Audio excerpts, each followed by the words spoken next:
Well, good morning, everybody. Rather disappointing result for the Bandits on Saturday night, losing to Redcar. But more significantly, during the meeting, we also had an injury to Jai Etheridge, which means that Leon Flint, Ty Proctor and Jai Etheridge all on the injured list. Of course, we were without Chris Harris, who had been called up to ride for the GB. So, you know, to run Redcar 43-47, probably good going by the Bandits. Nick Morris came in as a guest, and Lee Complin likewise scored 5 at reserve. So I don't know if it was bizarrely it wasn't being videoed by Berwick Speedway Promotions. So no Graham with the camera. He was away, I believe, in Northern Ireland following a big motorbike race there. And no commentary from Mythman, James Black or Marty Clyde. They were sat in the stands enjoying the Speedway as much as they could. So I don't know if it's their fault that we lost or whether it's my fault, because I wasn't there either, playing at a wedding in St. Boswell's. And I'm not going to be at the next meeting either this coming Saturday. So this evening, I'll travel down south so that I can see Berwick racing against Plymouth on Tuesday night and Poole on Wednesday night. And of course, Berwick's 1989 season was a great season. But of course, it takes two to make a great season. And Poole were without doubt a fantastic team back in '89. But let's just rewind back to the Berwick team of '88 and the changes that were made. If I remember rightly, Rob Ruffenden, Ty Ruffenden's dad, was he went off to somewhere down south. I can't remember exactly where. Steve McDermott, I think, retired, and Charlie McKinnon. I can't remember. I think he might have gone to Glasgow. I think at one time Glasgow had all 3 McKinnons riding for them: Kenny, Charlie, and I think it was Martin McKinnon. Anyway, those were the 3 that left, and obviously the 3 that came in were David Blackburn on a ridiculously low average of about 5.5, 6 points. David Walsh, who had, by his own admission, he'd got fed up of riding for Cradley Heath. He was number 2, Eric Gunderson number 1. He said there was many a time when it was Eric Gunderson versus their number 1, and he's battling out well behind with their number 2. So he really needed to get back to enjoying his Speedway, as far as I know, as far as he's told me anyway. And of course, the other guy that came in was Andy Campbell, who looked like some sort of male model, but really nice fella. Had the pleasure of picking him up at Edinburgh Airport regularly, driving him down to Berrington Lough. There was one time in particular, I remember, when the plane was late, and he encouraged me to go as fast as I possibly could. Typical of a Speedway rider, I suppose. But he just wanted to get there on time. Also, it was a huge honor for myself and ex-wife Sonia, who I was married to at the time, that he would give us his bag with his leather, goggles, boots and stuff, and we would clean it for him so that it was ready for the next Saturday when he came up. And as a little bonus, because it had his pass for getting into the pits, we were able to use that as like a free admission, if you like. So anyway, it was all very good, a nice setup. And as I say, it was fantastic season '89. Dave Blackburn, as I say, came in on a ridiculously low average, and yet for virtually all that season, him and Mark Courtney were sandwiched either side of Andy Galvin. We had 2 of the top 3 riders in the league that year on averages. Anyway, I can show you a picture of the kid, Mark Courtney, back then in 1989. The Berwick promotion, I think Dick Barry did come in. Remember, we were reading about '88 and the Hackney Kestrels coming there, and I'm sure that the things did take a dramatic turn. Not least the fact that kids were encouraged to come along and have their photographs taken with their favorite riders. Well, of course, I waited until it was Mark Courtney. And the idea was that the kids would come along and they would sit on the bike and have their photograph taken. Well, I mean, I'm the biggest kid around, so I was definitely going to have my photograph taken, but I wasn't going to be sitting on the bike. So what I did was, let's just pop this up for you. Share screen, and there we go. There's myself back in 1989. I don't look a bit like I do then. Sean on the left here, Sean Courtney, and the kid himself, Mark Courtney, who really what a great character.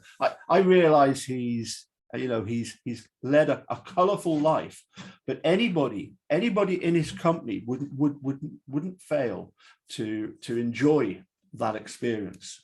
Just a full of life character. I believe he's calmed down a bit since, but back then he was the life and soul of any party, and boy did we party that year. Anyway, let's shut that down. Actually, one of the things I mentioned to Taz Google Photography was the fact that it would be a good idea to do the same again, particularly with Bomber Harris. You know, it cost £1, okay, to get your photograph taken with. In that case, it was Mark and Sean. But every member of the Bandits team, on various Saturdays, you could get your photograph taken with, you know, Dave Walsh, Andy Campbell, Dave Blackburn, obviously Mark and Sean, Rob Grant, Scott Robson.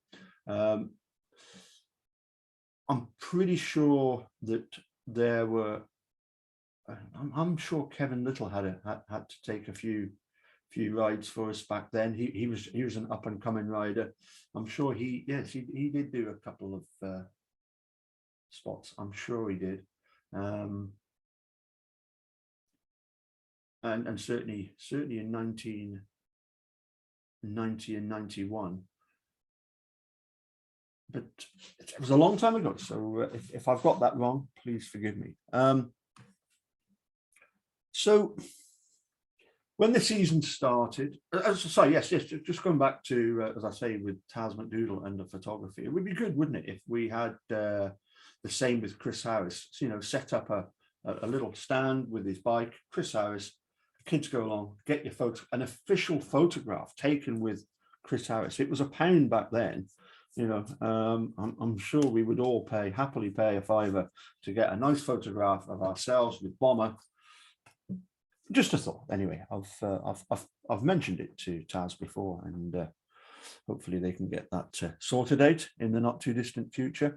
So the season started, and we were very, very unlucky down at Eastbourne, the first away meeting.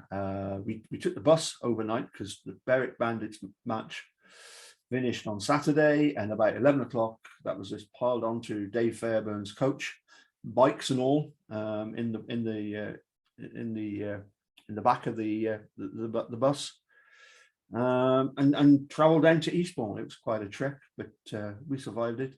Unfortunately, the Bandits lost by 2 points. In fact, we going into the last heat decided we were 2 points up, and they managed to get a Dean Barker and David Norris, youngsters at the time then, but obviously David Norris went on to be a really top-notch rider. You could tell he was going to be good.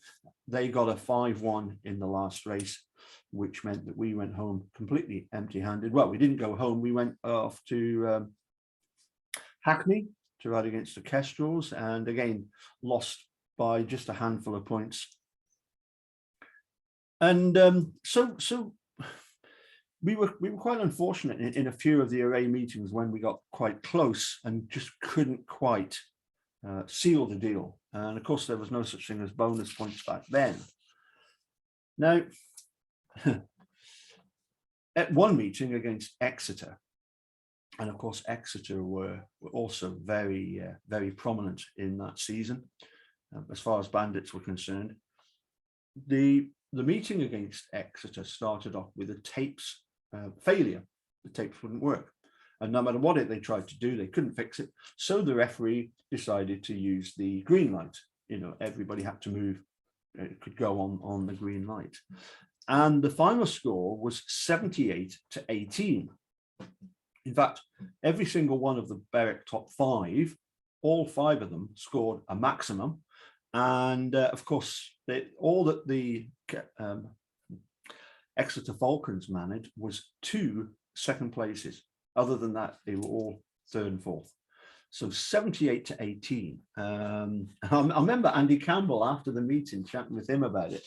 And he said, boy, Paul, there was huge pressure on everybody in the top 5 to get their maximum because everybody was winning, their races. So they really did have to make sure that they all got their maximums. So 78-18.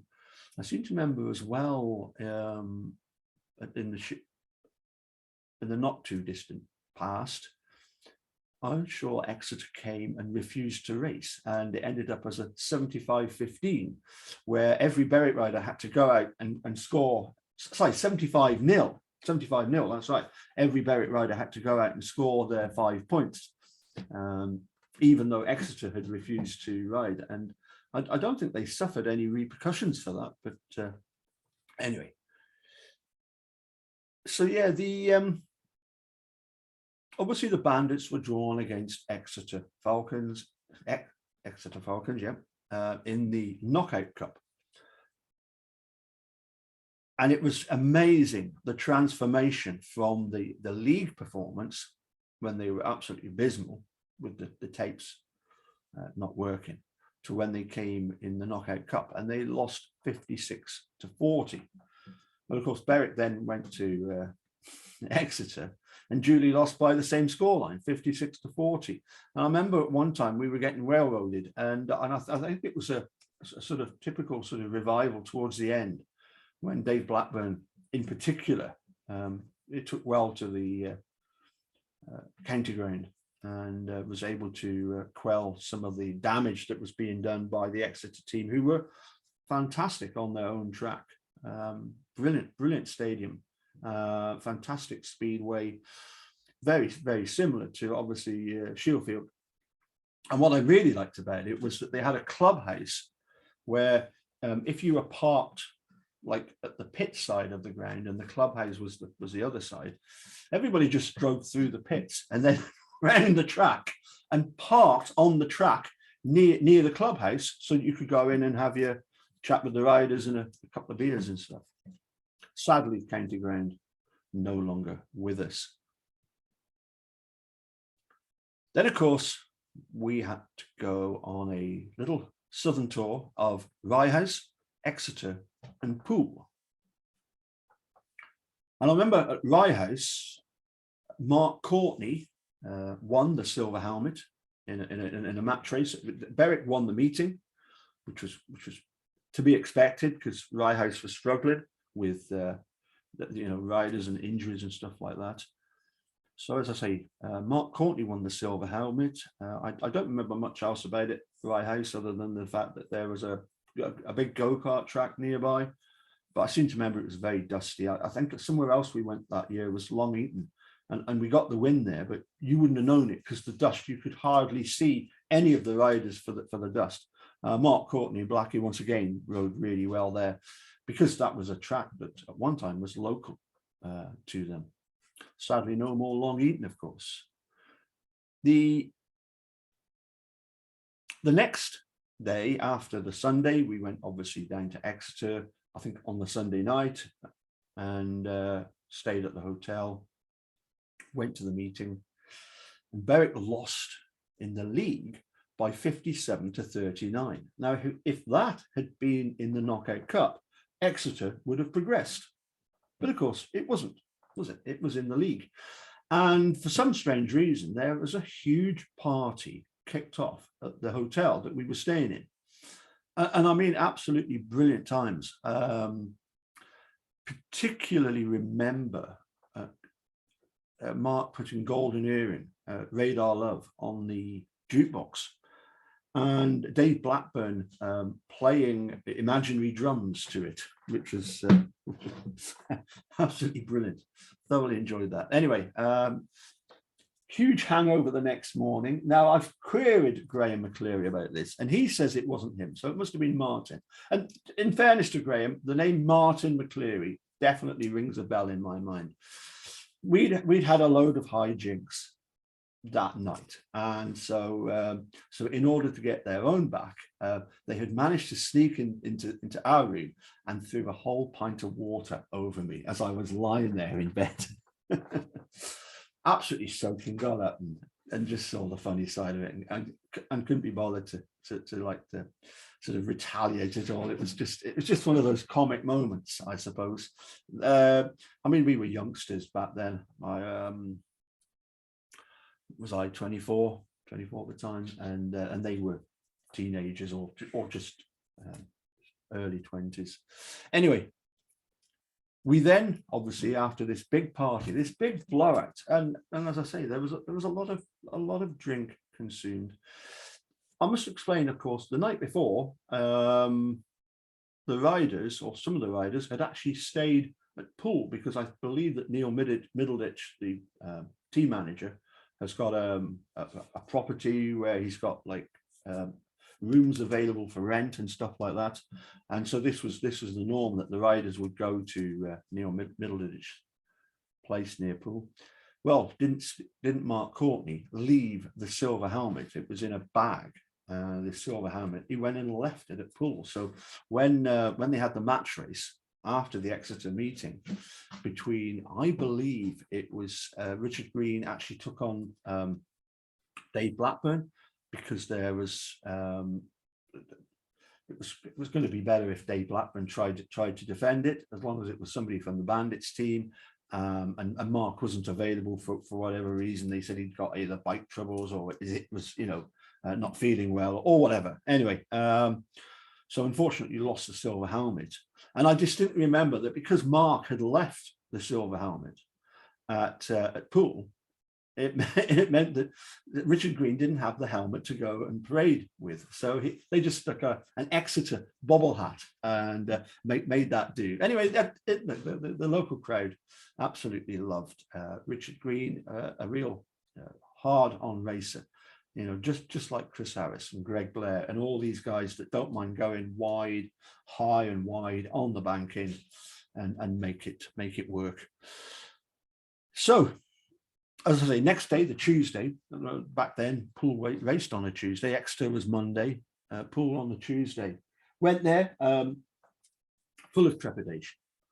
Poole had absolutely hammered everybody recently. I remember looking up in their Speedway Star, their recent results.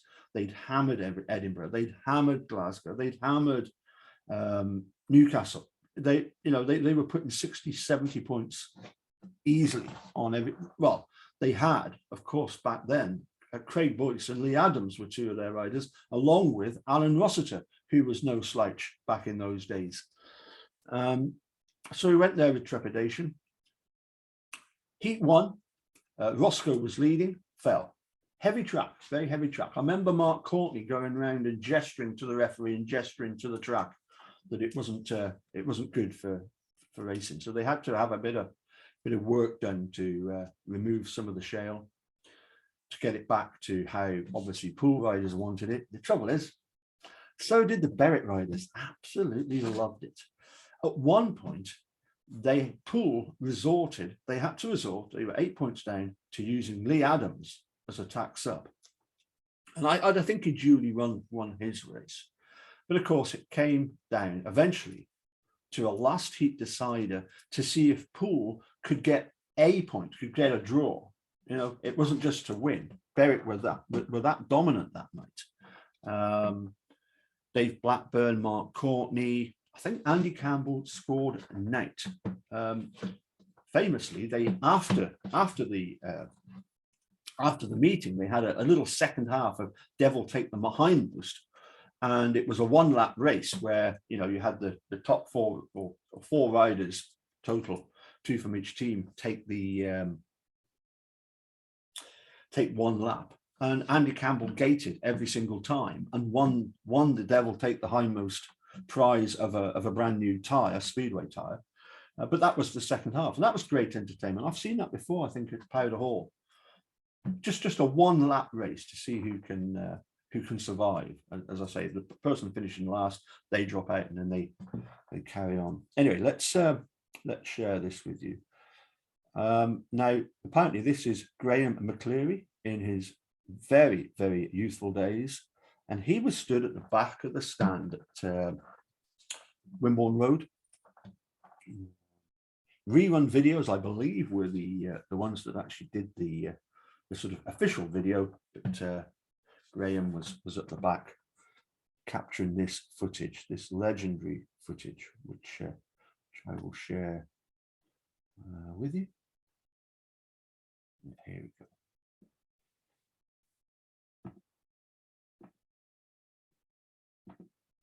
Make sure I share the sound. And so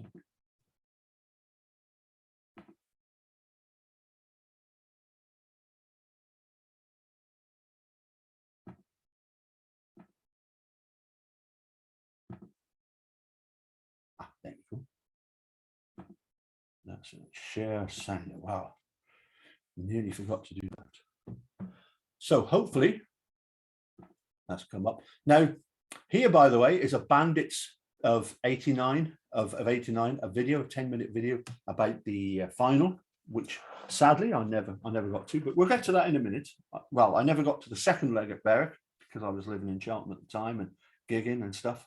But anyway, here is heat 16, because back then, of course, it was 16 races, and it wasn't a nominated riders, it was 1 and 4. So it's Mark Courtney and David Walsh versus Alan Rossiter and Craig Boyce to decide if they can even manage a draw.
Actually, if I just take it back just a couple of frames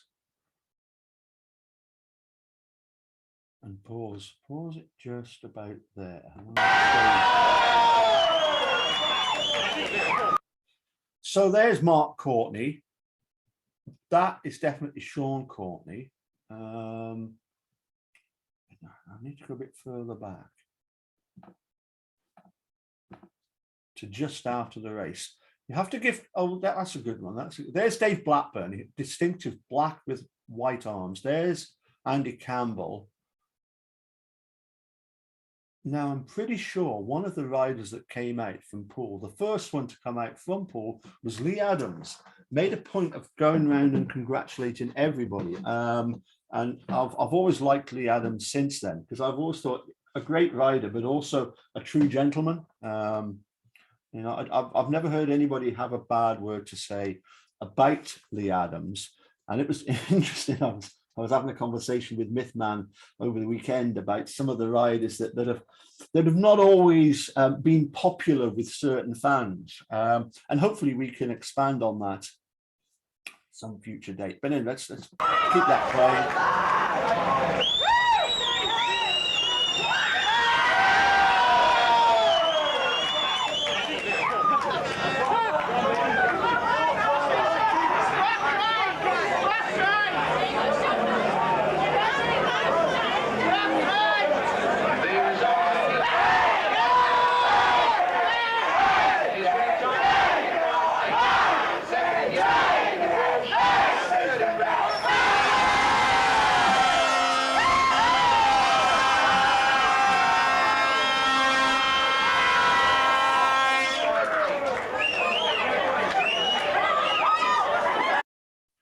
Now, what was really interesting there, of course, looking at that, was that we definitely saw prominently number 7, Scott Robson, just a junior back then, just broken into the team, went on to have a fantastic career, became a fantastic speedway rider. And you saw a bit of Dave Fairburn there, but you also heard my brother-in-law, Sonia's brother Andrew, leading the war cry. And him, me, and Sonia all had the bright yellow T-shirts that we'd had done especially for ourselves. Can't remember how that came about, but anyway, that's what we did anyway, and I thoroughly enjoyed going and putting Berwick Speedway on the map when it comes to noisy supporters, noisy hysterical support. You know, as soon as Mark and David Walsh hit the front there, we were just jumping up and down. It was like, you know, and you're hoping, you're praying that nothing's going to go, you know, just stay on the bikes, lads, just stay on the bikes. You know, we don't need a 5-1. We don't need it. We don't need a 4-2. We don't even need a 3-all. They need a 4-2, you know, even a 4-2 against us, we've still won, because they need a 5-1 to draw, you know. But the way they just tore the pool riders apart there was just absolutely brilliant. And of course, you saw by then that no problem with the track at all. But Mark, such a hard gaiter. He really was a phenomenal gaiter, and used to irritate the opposition fans everywhere he went with what became known as the Courtney Shuffle. He was always the last one to come up to tapes, and you'd also always see him fiddling about here, and he'd pull back, and apparently he'd got like this medallion, and he was pushing it against his chest just as a good luck thing. Now, okay, let me show you this.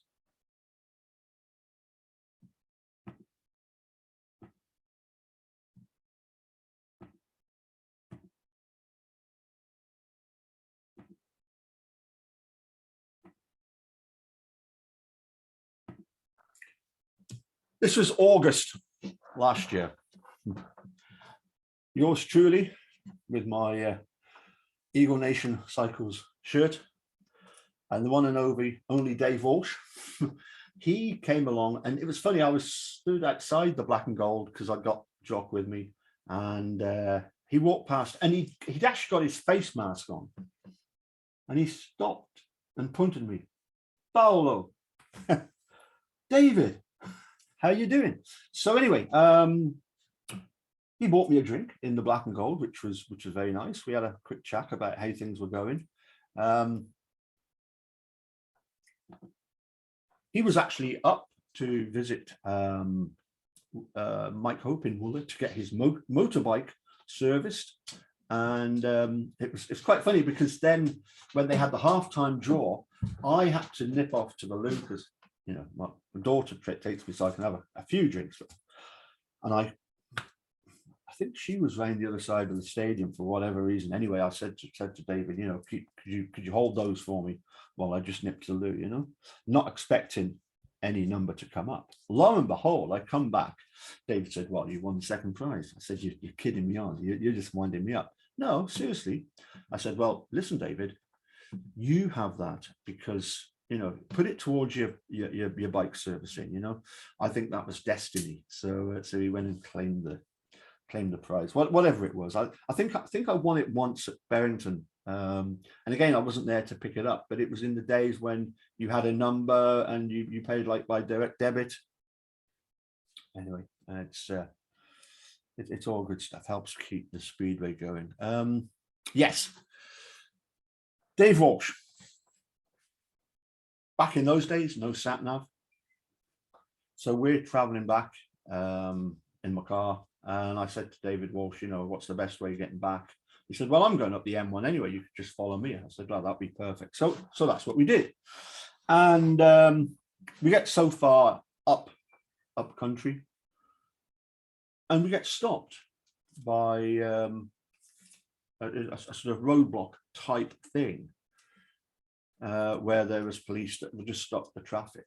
And I ended up right behind Dave Walsh's van, and looking in the window, through the back window at the handlebars and stuff. The sort of things you do when you see a speedway rider's van. Anyway, we were stopped for about 10-15 minutes, maybe it was maybe less than that, maybe only 5 minutes. It seemed quite a long time, but anyway, I just never. I could see that there were vehicles going past, big trucks, And then when we stopped at the services, Dave Walsh says to me, wow, did you see those cruise missiles? What? He said they were cruise missiles. Did you not see them? No. How did you not see that they were cruise missiles? I said, because I was busy looking at the back of your van. So he's still to this day, and he remembers that. When I met up, as I say, August last year, he was still pulling my leg about not having seen the cruise missiles that were, I think they were being transported across to Salisbury Plain or something like that, or back again. But anyway, that was the story there. Now, obviously, when it came to the replay of the meeting between Exeter and Berwick, we went there, and this time we won comfortably over the two legs. I think we lost by about 9 points, 8 or 9 points, and at one point we were only like 4 points down. Dave Blackburn again, absolutely phenomenal. And I just remember it was something mentioned by Dick Barry with regards to the Newcastle versus Berwick Newcastle match, when Lee Complin wanted to come out in heat 15 but couldn't for whatever reason, that they could have just done the old trick of keeping the rider that's nominated, keeping him in the pits, not moving, excluded, 2 minutes. Rider replacement is reserve replacement Lee Complin.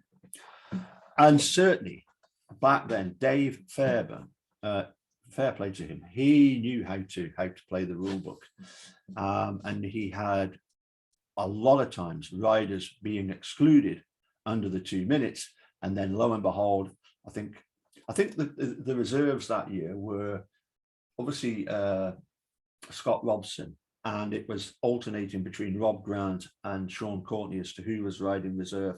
And so he would put in reserve replacement of either Rob Grant or Sean Courtney. And just slowed, so that we weren't getting steamrolled.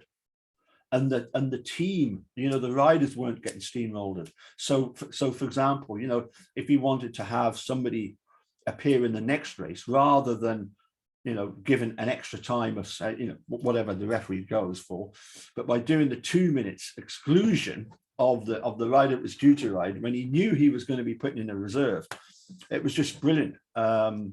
Slowed the meeting right then. It took about 40 minutes to get through the first 4 or 5 races, and you could tell that Exeter were panicking.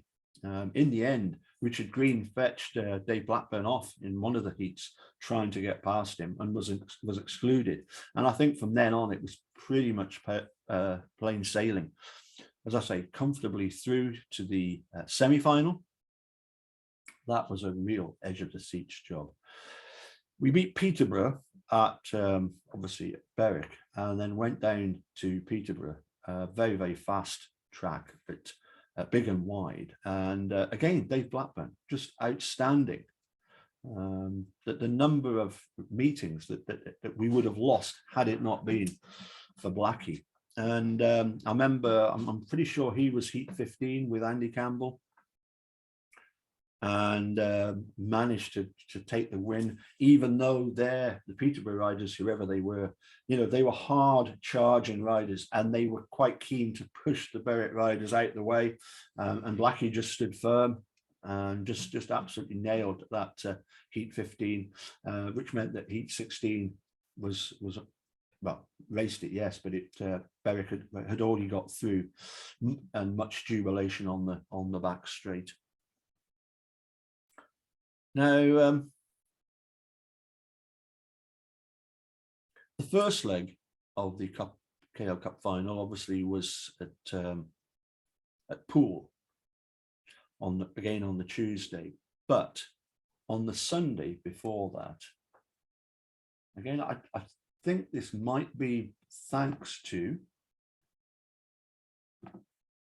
Graham McCleary for videoing this. It might not be, I'm not sure. But as I say, it was a top of the table clash against Wimbledon. Wimbledon were going for the league title, as well as Hackney and Poole. Or was that? No, that was the year before when Wimbledon and Hackney were really tight about it. No, I think Poole were pretty much clear at that point, but Wimbledon were pretty high up as well and fancied their chances. I think Poole had knocked Wimbledon out of the Knockout Cup as well. But anyway, this was I'm sure this was a Sunday afternoon. The Sunday, 2 days before the Cup final, first leg at Wimborne Road.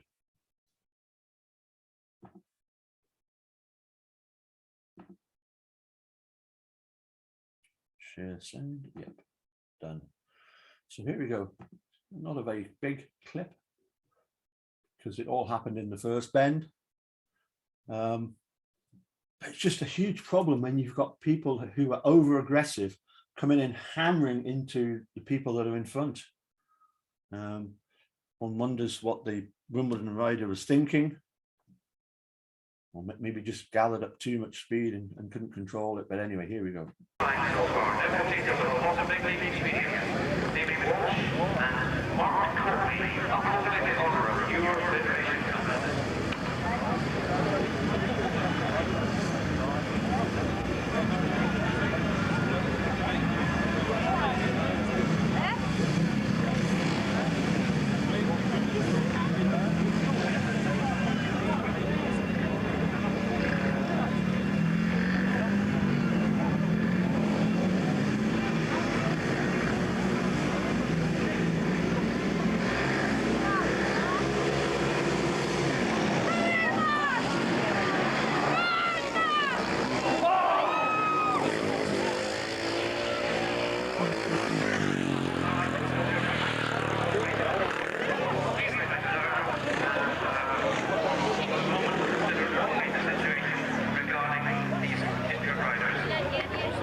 I say pretty idiotic by the rider in the black and yellow and black, whoever that was for Wimbledon.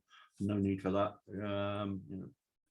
Mark Courtney obviously rushed to hospital with damage to his spleen because he got the motorbike right into his guts, and was in hospital the Monday. And the news in Poole was that, oh, it's good news. Mark Courtney won't be riding because he was badly injured against Wimbledon Tuesday. I arrived at the stadium, and just as I was walking along, this car pulls up, and lying on the back seat was Mark Courtney, and he said, "Don't tell anybody I'm here yet. They don't know that I'm here. They don't know that I'm here," and that was absolutely brilliant. I remember watching the rerun videos production of the cup final, and Craig Boyce, bless him, Aussies, they get excited, but it was with his big Aussie accent, for sure, we're going to win, and we're going to win by 20 points, to go up to Berwick. Think again, Craig. Think again. You've not met the Berwick. You'd already raced against Berwick previously. You must have known how difficult we were going to make it for you. But common saying, isn't it? It's going to be tough for for the opponents. And I always remember skipper in '91, Calvin Tatum, being interviewed and being the interviewer for the away track, for the opposition, saying, "Oh, this is going to be a tough meeting for you tonight, Calvin. How's it going to go? How's it going to go?" And he said, "Well, that's why we're here. We're here to make it tough." That's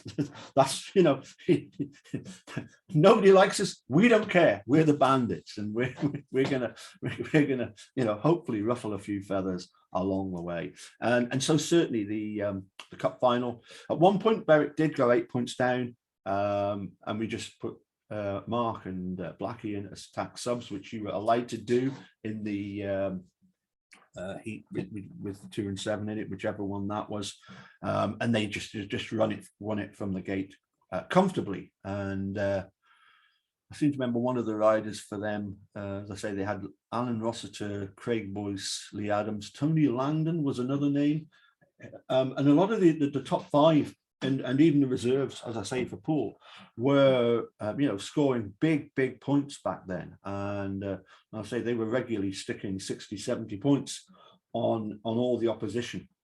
Not Berwick. No. It was unfortunate, as I say, that season that we got off to a bad start at Eastbourne. Had we picked up a few more points away from home, obviously if bonus points had been around, I'm not sure what would have happened then with the points total. But I think we finished 3rd or 4th in the league. But of course, the second leg at Barrington Lough, I didn't manage that. But there is that video, which I will leave the link to, of Berwick beating Poole in 1989 in the second leg, and the festivities afterwards. But that having lost by just 4 points, I think that was wiped off within the first couple of races. And so I wasn't there at the time because I was living down in Cheltenham and working that night, so couldn't get to the Barrington Lough meeting. But it was just a phenomenal year for the Bandits. Every member of that team 1 to 7 is fondly remembered by everybody that had the privilege of watching the Bandits. And also, and I must pay credit to him, because again, he's one of these characters that likes to wind up the opposition. But Dick Barry, back then, he and still is the best centre green presenter you'll ever get. I think him and it Mike Bennett or Barrett was down at Poole, and he did quite a few stuff. But Dick Barry for me was the best. I always remember when he was invited to present the meeting from the centre green at Eastbourne, okay, and he's the Berwick presenter. But they realise, if you've got a talent like Dick Barry, use him. He's there anyway. Make the most of what he can do. And when the riders were on parade, he was saying about the fact that they've got these Eastbourne have got these talented youngsters. Dave Norris, Dean Barker. In fact, the Berwick riders have actually fitted wind mirrors so that they can keep an eye on them and see how good they are. In other words, they'll be trailing behind because the Berwick riders will be in front, which I thought was absolutely comic genius.